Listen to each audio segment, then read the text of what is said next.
last year as Clark gets by Bueckers and gets to the rim. Downhill. Hello guys, welcome back to the channel. So, the Dallas Wings, this is the first thing I noticed right away, they played this game like it mattered. And I don't mean playoff intensity, I'm not going to sit here and say it was that level, but they played this like it was a serious regular season game. Like they treated this like something they wanted to win, something they wanted to control. The energy, the physicality, the intent, it was all there from the start.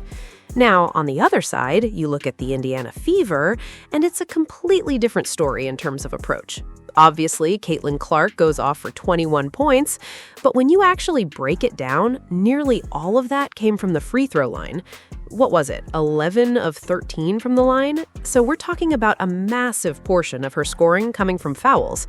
Outside of that, she had 10 points on 6 shots, which is insanely efficient. That's elite-level efficiency. But the way she got those points matters, and we're going to get into that. Now, Paige Bueckers, fantastic. Straight up, fantastic performance.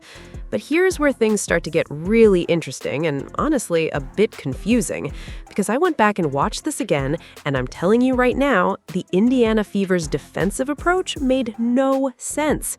They went under every single screen on Paige Bueckers, every single one. They helped off Paige Bueckers. They allowed themselves to get caught and die on screens. They didn't fight over, they didn't switch aggressively, and most importantly, they did not refuse a single screen, not one. And this is where it gets even more confusing, because if you know basketball, you know how Rhyne Howard plays. Rhyne Howard is someone who refuses screens. She doesn't just accept contact, she avoids it. She disrupts the action. She changes angles. That's how she defends. And yet, the Indiana Fever did the exact opposite of that philosophy. They let everything happen. They absorbed every screen instead of dictating anything. To me, that's not just bad execution, that's a team that didn't approach this game with the same urgency. It felt like they sandbagged it. It felt like they weren't fully locked in on that end. Now let's talk about the Dallas Wings defensively, because this is the real story of the game. They hacked the living hell out of Caitlin Clark. And I'm not exaggerating when I say that. They finished with 32 fouls. 32. And it wasn't just Caitlin. This was across the board. The Indiana Fever ended up shooting somewhere around 40 to 42 free throws. And you'll hear people say, oh, but the Wings only shot 7 free throws. Yeah, because the Wings were taking jump shots. They weren't getting grabbed every possession. There's a difference. What Dallas was doing defensively wasn't just physical, it was borderline excessive at times. Every cut, it wasn't a bump, it was a push. And if you've played or watched enough basketball, you know there's a clear difference between legal contact and illegal disruption. They were pushing cutters off their lines. They were grabbing off ball. They were hitting hard on box outs, sometimes harder than necessary. And early in the game, the referees actually set the tone. They established the line. They made it clear what was going to be called. But here's the thing. The Dallas Wings didn't adjust. They kept doing it anyway. And I actually respect one part of this. Jose Fernandez didn't complain. He didn't come out and say the refs ruined the game or the tempo.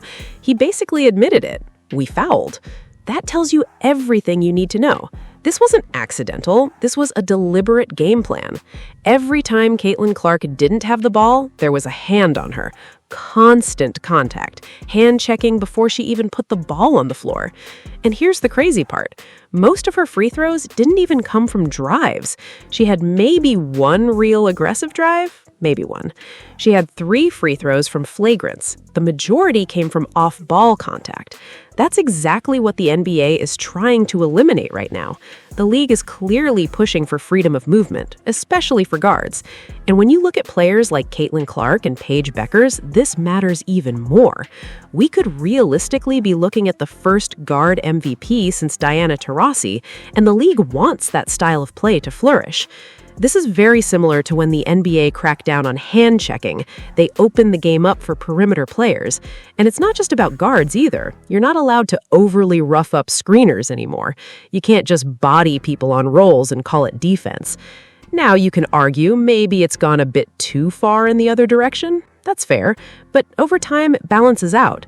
But again, But if you foul 30 times, what happens? You slow the game down, you kill transition, you disrupt rhythm, you turn the game into a stop-start grind. That's the trade-off. And while physicality is still a tactic, it's not the same weapon it used to be. You can't just beat teams up and expect to win consistently anymore. The rules don't allow it. If your entire strategy is, we're going to hack and hope it doesn't get called, that's not sustainable. Caitlin Clark will just end up shooting 20 free throws. But again, the Wings accepted that. From the opening minute, they committed to it. And honestly, the game felt like it ended the moment Caitlin Clark got subbed out, or maybe a minute and a half after Paige Bueckers left the floor. That's when the competitive edge disappeared. Now flip it to the other side. The Indiana Fever defensively, they were passive. They were trying not to foul. They played straight-up defense, which, again, is not how someone like Ryan Howard approaches the game. Meanwhile, the Wings were thinking they can't call everything. And the WNBA basically responded with, yes, we can. Isaiah James picked up 3 fouls in the first quarter alone. That tells you how aggressive this approach was. But Jose Fernandez didn't back off.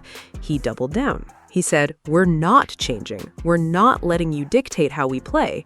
And that's exactly what they did. Physical on-ball, physical off-ball, constant pressure. Another interesting thing, they didn't double Caitlin Clark. No blitzing, no traps, just single coverage with physicality layered on top. And when Caitlin got by Isaiah James, which she did easily at times, they lived with it. Even when she burned defenders, even when she got to the rim, they didn't panic. Caitlin had moments where she just blew past defenders. Meep, meep, straight line, gone. But they stayed committed to the plan. And here's the reality. It didn't work, because while they slowed her rhythm early, you could see it building. In the first half, she had around 16 points, and more importantly, she was starting to control the game. Back-to-back assists, drawing a foul on a 3. That's the sequence where Caitlin Clark takes over games. And if you've watched her enough, you know, she doesn't just score, she shifts momentum. That's why her scoring felt quiet at times, because it wasn't in rhythm yet. Caitlin is not a quiet scorer. She scores live buckets. She dictates pace. She creates runs. And what Dallas was trying to do was turn her into a static scorer, someone who just accumulates points without controlling the flow. That's a dangerous gamble, because once she finds rhythm, it's over. And that's why, long-term, I don't think this tactic works. I understand the idea, I understand why Jose Fernandez tried it, but if they bring that same approach into a real game situation, the Indiana Fever could easily flip this and dominate. Because at the end of the day, their entire strategy was simple.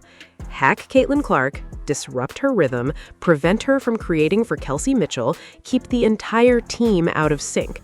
They were willing to trade free throws for disruption, and for stretches, it worked. But over time, that's not sustainable, because the Indiana Fever are a rhythm team. Everything they do is built on flow, timing, and offensive cohesion. And if they ever break through that physicality and find their rhythm, it's game over. Even in this game, you saw it in small bursts. And when Caitlin Clark sat for 11 minutes, what happened? The Indiana Fever couldn't score. Outside of a cherry-picked wide-open layup, they didn't make a field goal. That tells you everything. This entire game came down to one thing: control of rhythm. Dallas tried to destroy it, Caitlin Clark was starting to rebuild it, and that battle is the real story going forward.